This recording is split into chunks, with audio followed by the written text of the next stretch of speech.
Sir, ఇటీవల జరిగిన తెలంగాణ ఎలక్షన్స్ని చూశారు కదా. అధికారంలో ఉన్న బీఆర్ఎస్ పార్టీని ఓడించి కాంగ్రెస్ అధికారంలోకి వచ్చింది.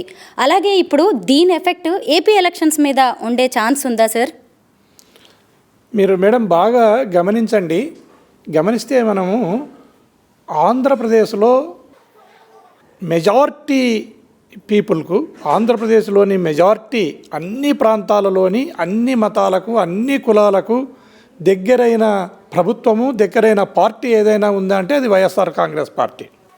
ఈ వైఎస్ఆర్ కాంగ్రెస్ పార్టీ ఇక్కడ ఉన్న నేపథ్యము, తెలంగాణలో బీఆర్ఎస్ ఉన్న నేపథ్యంలో మనం స్పష్టంగా తేడాను గమనించవచ్చు.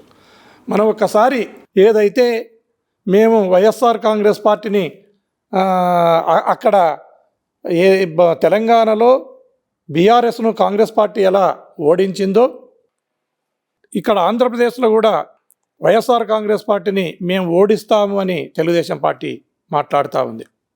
అక్కడ పరిస్థితులను ఇక్కడ పరిస్థితులను మనం గమనిస్తే, ఇప్పుడు 40 సంవత్సరాల అనుభవం ఉన్న పార్టీ, 70-75 సంవత్సరాల వయసున్న రాజకీయ నాయకుడు ఇతను ఈరోజు తెలంగాణలో పోయి కాంగ్రెస్ పార్టీకి తెలుగుదేశం పార్టీ తోక పార్టీగా ఆడ మిగిలిపోయింది. ఆడ పోయి నేను పోటీ చేస్తా అని చెప్పినాడు. పోటీ చేస్తా అని టికెట్లను కూడా పంపిణీ కార్యక్రమాన్ని చేపట్టడం జరిగింది. ఆయన బావమరిది బాలకృష్ణ కూడా అక్కడికి పంపడం జరిగింది. తీరా కాసాని జ్ఞానేశ్వరిని పిలిచి మనం పోటీ చేయడం లేదు అంటే వాళ్ళు ఎంతో నిరుత్సాహపడడం జరిగింది. పోటీ కూడా చేయలేకపోయినాడు. పోటీ చేసిన పవన్ కళ్యాణ్ ఏమో అతనికి డిపాజిట్లు రాకుండా పోయినాయి. వీళ్ళిద్దరికంటే తెలంగాణ రాష్ట్రంలో వీళ్ళిద్దరికంటే బర్రెలక్కకు ఎక్కువ ఓట్లు రావటం మనమందరం కూడా గమనించాలి. ఇప్పుడు ఎల్లయ్యనో మల్లయ్యనో దారిన పోయే దానయ్యనో లేదా పవన్ కళ్యాణో చంద్రబాబు నాయుడో జగన్మోహన్ రెడ్డిని ఓడించలేరు.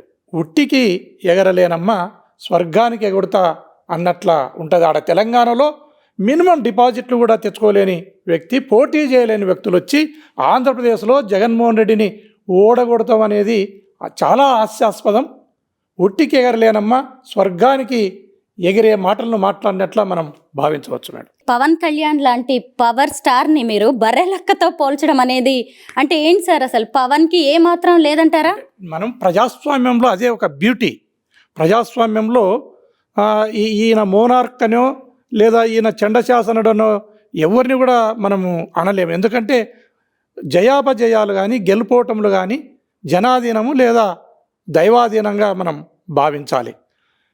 ఆయననే చెప్పడం జరిగింది. పవన్ కళ్యాణ్ గారు, నేను దీంట్లో చూస్తూ ఉన్నా, ఒక మీటింగ్లో చూస్తూ ఉన్నా, అయ్యా మీరేమంతా జనం బ్రహ్మాండంగా వస్తున్నారు, ఈ వచ్చిన జనం ఓటే వేయలేకపోతున్నారు, మీరు ఓటేసినప్పుడే కదా నేను ఎమ్మెల్యేని అయ్యేది, ముఖ్యమంత్రిని అయ్యేది, ఊరికే ముఖ్యమంత్రి అని అరుస్తున్నారు.